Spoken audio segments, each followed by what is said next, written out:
Assalamualaikum, salam Malaysia Madani. Berita semasa bersama saya Awatif Eza. Isu berkenaan kad perakuan media Jabatan Penerangan Malaysia (JAPEN) termasuk mengenai tempoh sah lakunya sedang diteliti. Penyelesaiannya dijangka diumumkan dalam masa terdekat. Menteri Komunikasi Fahmi Fadzil menjelaskan JAPEN sedang mengemas kini dan menyelaraskan kembali tempoh sah laku kad perakuan media untuk semua organisasi mengikut beberapa prosedur operasi standard SOP. Ini memandangkan tempoh sah laku kad perakuan media yang berbeza bagi beberapa wartawan kontrak daripada organisasi media.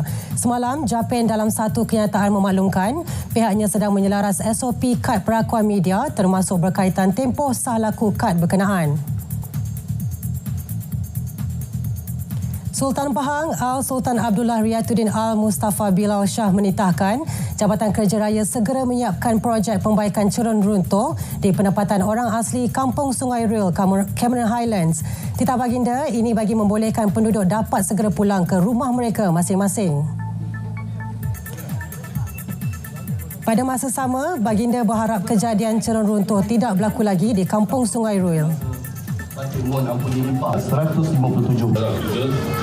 Cerun yang lain juga perlu ambil kira dan di mana adanya cerun-cerun di jalan perlu juga diambil kira untuk keselamatan pengguna jalan. Dalam kejadian 12 Oktober tahun lalu, cerun di penempatan kampung orang asli Sungai Ril runtuh menyebabkan 6 buah rumah dan beberapa kenderaan penduduk terjejas. Pelbagai faktor akan dikaji Kerajaan Persekutuan sebelum mempertimbangkan cadangan Kedah untuk menambah peruntukan bagi projek loji rawatan air LRA di negeri itu. Perkara itu dinyatakan Pengerusi Majlis Tindakan Pembangunan Negeri Kedah, Datuk Seri Saifuddin Nasution Ismail. Beliau yang juga Menteri Dalam Negeri berkata pihaknya akan berbincang dengan pengarah Pejabat Pembangunan Negeri bagi mengetahui punca kelewatan projek berkenaan. Sebelum ini, Timbalan Menteri Peralihan Tenaga dan Daya Guna Awam Akmal Nasrullah Muhammad Nasir menafikan Kerajaan Persekutuan mahu menjadikan mana-mana pihak sebagai mangsa dalam isu kelewatan LRA seperti dituduh pembangkang.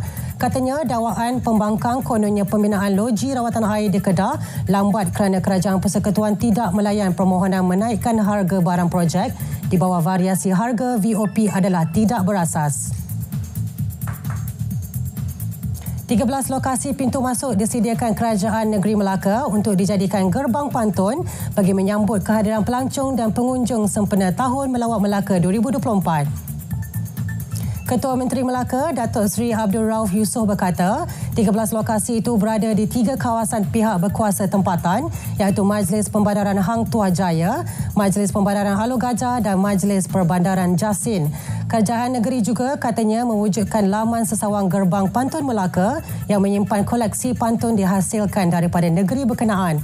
Datuk Seri Abdul Rauf berkata penghasilan pantun juga mendapat sambutan menggalakkan daripada kalangan masyarakat bukan Melayu menerusi pertandingan yang dianjurkan.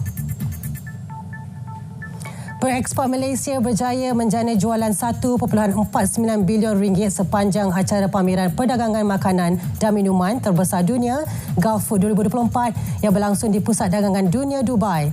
Menurut Perbadanan Pembangunan Perdagangan Luar Malaysia Madrid, acara yang diketuai pengerusinya, Datuk Seri Rizal American Naina American itu menyaksikan penyertaan 80 syarikat Malaysia. Pameran berkenaan berjaya menarik lebih 5,000 peserta pameran dari 129 negara.